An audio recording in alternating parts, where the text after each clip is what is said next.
Like to welcome everybody to another interview on the Joseph Henry Sharp Show. We do this once a year, and we pick a Taos founder to have some of our artists make an inspirational painting from their body of work or from his body of work. Today we're visiting with Dennis Ziemienski, who's one of our more talented artists and has been at this for a long time. He's well polished, as they say. I saw your painting. Actually, it's hanging in my office upstairs. Oh, good. It's kind of good. It's a beautiful painting.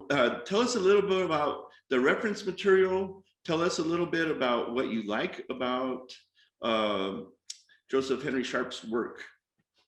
Well, that's great. I'm glad you had the examples up there. Yeah, there are a number of paintings that Sharp had done that really impressed me because I like the use of light in my paintings. Heavy shadow or living out here in California, we have, and New Mexico has the very same light where it's very sharp contrast. You could see an image of a tree across the street on a building. It's shadow. So to look at these wonderful paintings of Sharp's with sunlight coming through leaves and dappled light, kind of enhancing figures and whatnot, I thought was something I'd like to try to emulate. So here's that's the first thing I had noticed, actually, was the light coming through the trees. Yes. This example here is called, it's untitled. I dug deeper and deeper trying to figure out what Sharp called this painting of this woman leaning against a tree with her shawl and all that wonderful light on the building behind. And it's called Untitled, or it wasn't titled, so they untitled it, or didn't title it. Do we know the year it was painted? Do you know that? Did, but I don't have that reference in front of me. Well, my curiosity is, was this in his Plains, or is this in Taos? It's in Taos. This in Taos, I believe it's in Taos. It is called New Mexico Portrait. It's given name for reference is called New Mexico Portrait. But where it was painted in New Mexico and its actual title is nobody knows. So it's a mystery. I kind of like that in a way. I always title my work, but that's kind of fun to pick something that has kind of a mystery to it too.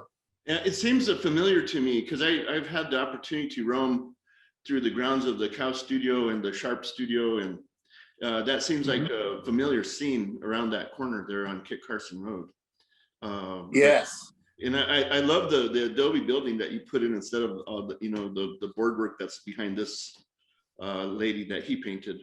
Oh yeah, nice flare to Chili Ristra. It's pretty good. Well, I wasn't thinking of Taos in particular, although I've been to Taos many times and have gone to the Fetchin House and Sharp's, all the wonderful artists' studios, and they're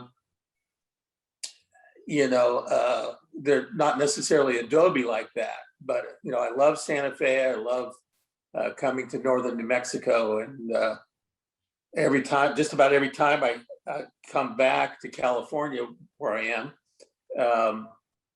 I always try to sneak in a Ristra. That's nice and classic. I like that. In studying a little bit about Sharp, was there anything that stood out to you about him, his life, or his painting, or anything you could tell us?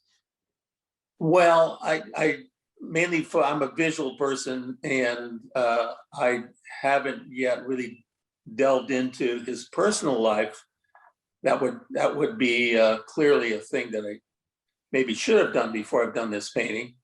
But just by visually looking at his body of work, there was quite a number of paintings. I could tell that he was really interested in this kind of thing. I have examples. I have a clipboard here that I wanted to show, but I didn't know how to. I'm just sort of lame when it comes to. Well, we're gonna try anyways. How about if I do that? Okay. Oh, that's perfect. You see, I don't know the name. See, I didn't put the titles of these paintings on here. I'm just kind of that lame. But here's another Dappled light. Yeah. If you look at the woman's serape, Sharp did a lot of these with the green, blue, red, and white. Yeah. You'll see a lot of people wearing that serape or blanket, or you'll see that pattern a lot. So I thought I would put that in there because I liked it. I thought that was pretty good. Here's some more. Here's one here of an adobe. Yeah. Yeah, beautiful. And this one here like that. And so, above all, I think looking at the other members of the society, that is what clearly made up my mind to try to explore that kind of light. And my stuff's fairly, take a look at what I do, I tend to focus in on one thing and anything else is fairly subordinate. Right. And the light is mainly manufactured such that it illuminates that one figure or building or mountain, whatever it happens to be. And so in this picture, I kind of went away from that and used that wonderful Dappled light. Well, it came out very beautiful. One of my favorite paintings so far. Oh, thank you. We appreciate you participating, Dennis, and thanks for taking time to talk about your painting today. Well, thank you very much. We're looking forward to the show. And a lot of red dots, because that's a nice painting. It should sell pretty quick. Yeah, hopefully. All right.